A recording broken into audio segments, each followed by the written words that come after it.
Hello and welcome back to this Fundamentals of Machine Learning tutorial. In this video, we'll be having our Lab 3 session, Pandas Data Frames. What is a data frame? A data frame is a two-dimensional, size-mutable, potentially heterogeneous tabular data structure with labeled axes, rows, and columns in Python's Pandas library.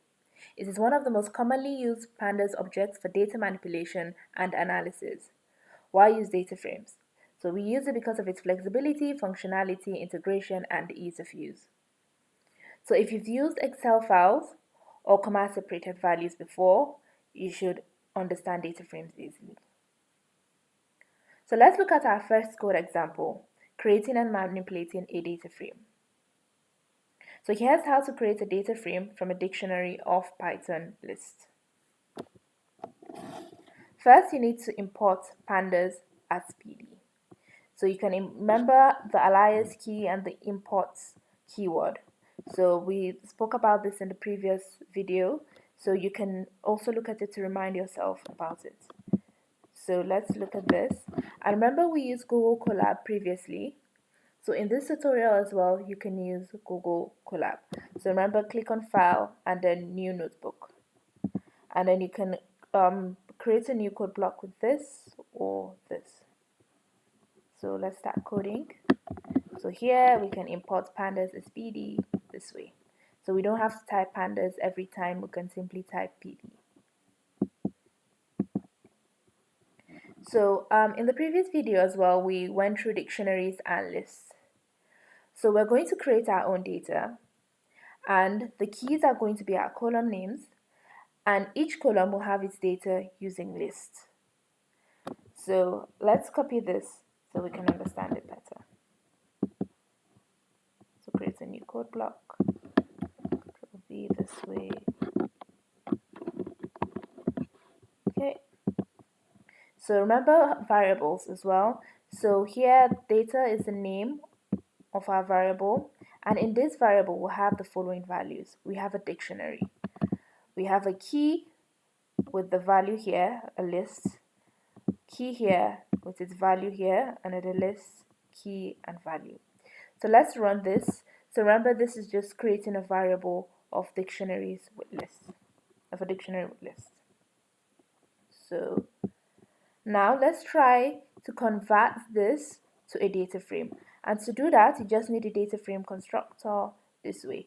So we use pd.dataframe, and remember our variable is called data. So this is going to help us use Panda to convert data to a data frame. And remember, we'll be storing it in a variable df. So let's copy this and convert this way. So data frame, our constructor here, this data is simply this. We want to convert this now to a data frame using pandas. Remember, we're calling pandas PD, and we're storing it in a variable df. Let's copy this. So now let's print out what we have in df. So print df this way. So do you see it now? We have name, age, and city as the column labels, and each row, so in name we have Gimbia, Alice, and Aisha in one column here. So each particular one will correspond. So Gimbia is age 27, the city is London. Alice age 30, city New York. Aisha age 35, city Dubai. So this is how we can create data frames. So now let's look at how we can access data in data frames. So you can access data in various ways through column names, row indices, and slicing. So we can access a column by simply printing out the name of the data frame, in our case it's df, and the particular column you want to access. So remember, we have the name column in our data frame. So if we want to access that, we simply put in the name in this brackets, this square brackets. So df square bracket name. So remember, we're using df because this is our data frame is now called df. And if we want the name column, we simply put name in quotes in our square brackets. So let's copy this, print it, sorry, run this. And can you see it just gives us the column for name, which is Gimbia, Alice, and Aisha. We can also access rows by index. So if we want to access the third rows, so in Python, we start counting from 0. So the first location is at 0, second location 1, third location 2. So let's use this.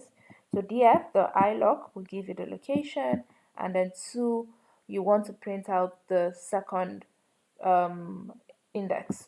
So remember, we start from 0. So Gimbia's first, Alice, this, and Aisha this. But we're printing out the whole thing. So 0 here, 1 and 2. So it's going to print out Aisha 25, 35 and Dubai. So let's run this. So here we have Aisha 35 and Dubai. It will also give you the particular labels as well. So just start counting from 0. So if you want the first particular row, you put 0 here. So let me just put that for you, 0, this way. So can you see Gimbia was the first one? So we can also slice rows. So if you want to access rows 1 to 3, you simply do this. So you use the column for that. So you can print out more than one row. But in our case, since we only have not much rows, I'm going to put out 1 to 3. Let's print this out. So can you see Aisha and Alice? So from 1 to 3. So 1 to 4, 3. So let me print out 4 and show you this. So it will still print out the same thing because it's just printing out from the first location to the one before 4. So it doesn't have 3, so we'll just stop at 2. Okay. So the next thing, let's try modifying data frames. So we can add a new column. So remember the same way we tried to print out name before, in the square brackets and with name in quotes. So we can try to do that with salary, but let's just have 3 particular values this way, like this, for the 3 people, Gimbia, Alice, and Aisha. So Gimbia's own will be 5,000. Alice will have 54,000. Sorry, 50,000 for Gimbia, 54,000 for Alice, and 50,000 for Aisha. So let's try printing this way. So and then if we print out the DF now, you will see that the salary column has been added to the data frame. This is how you can add another column to your data frame. So simply call the DF, which is what we named our data frame, and the new column you want here, like we wanted salary this way, and here each of them. So we have 3 people, so Gimbia, Alice, Aisha.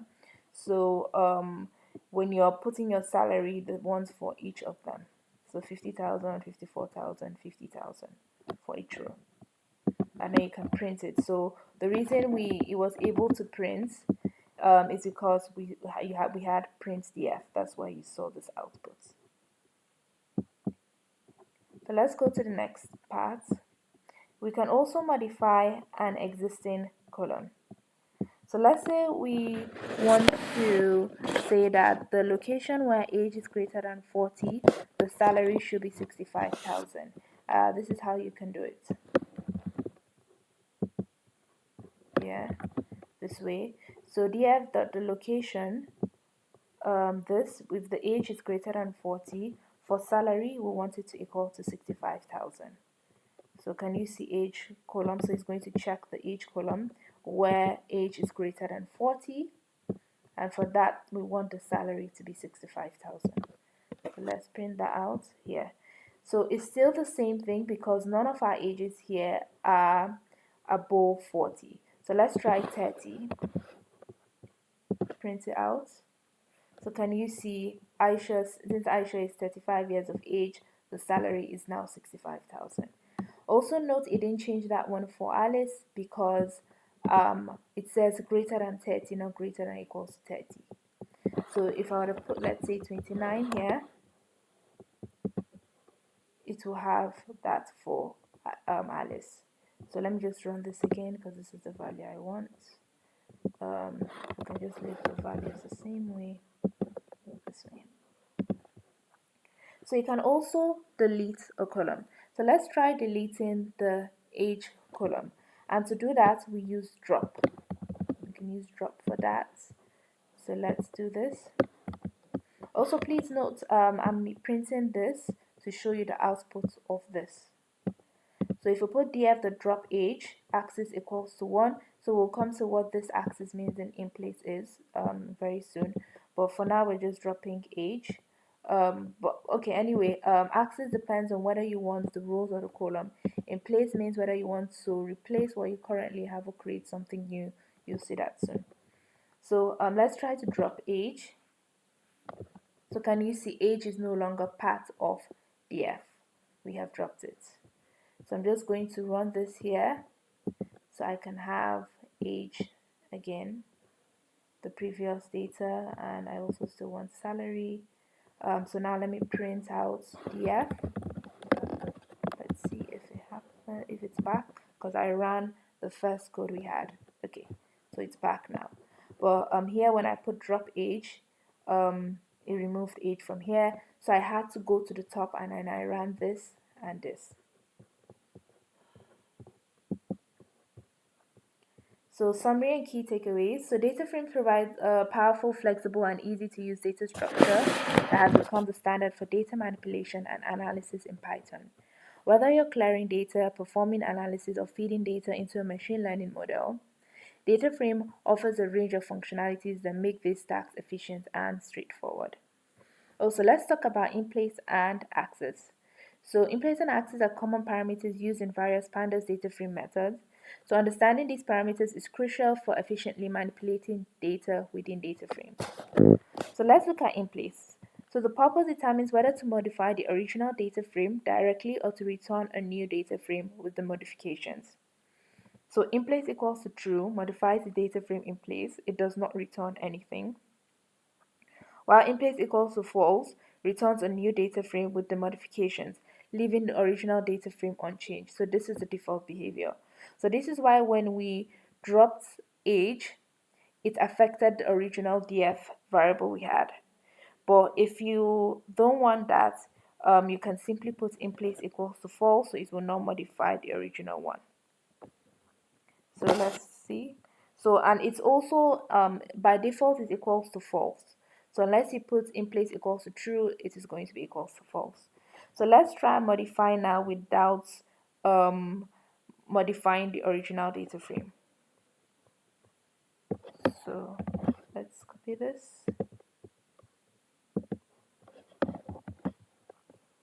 So if we have df.drop age, so if we're going to drop age, if you don't want to drop it from this particular df here, you can put Inplace equals to false, or just simply leave it out since by default is equals to false. So now we want to store df without age in new df. So let's print that out. So you'll see the difference between new df, all the columns we have, and the original df ahead. So you can see the first one.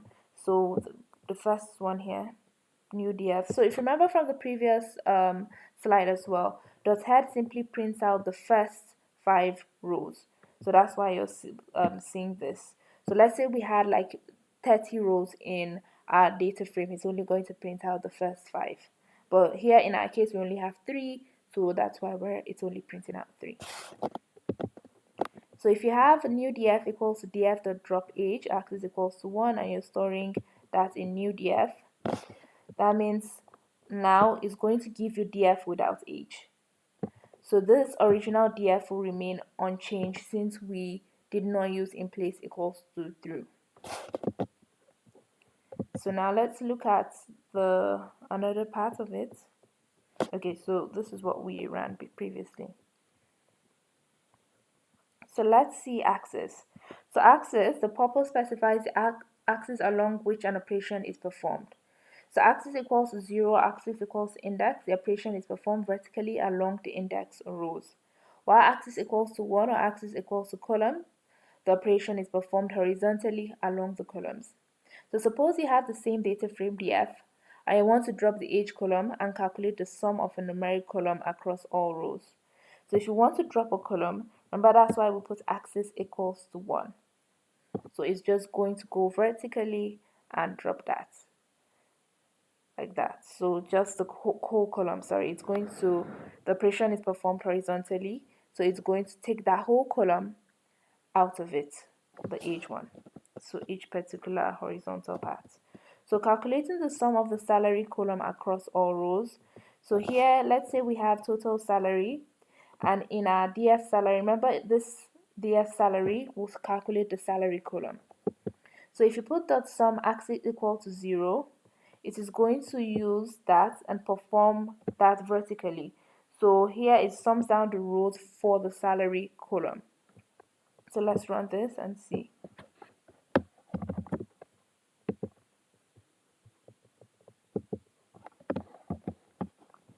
So here we have a variable total salary, and what we want to put in this variable is, first of all, we'll select the salary column. So remember DF with square brackets and salary here. And dot sum is just used to sum values. You want to add all certain values. So if you put dot sum axis equals to 0, but if you leave this out, axis is equal to 0 by default for the dot sum variable.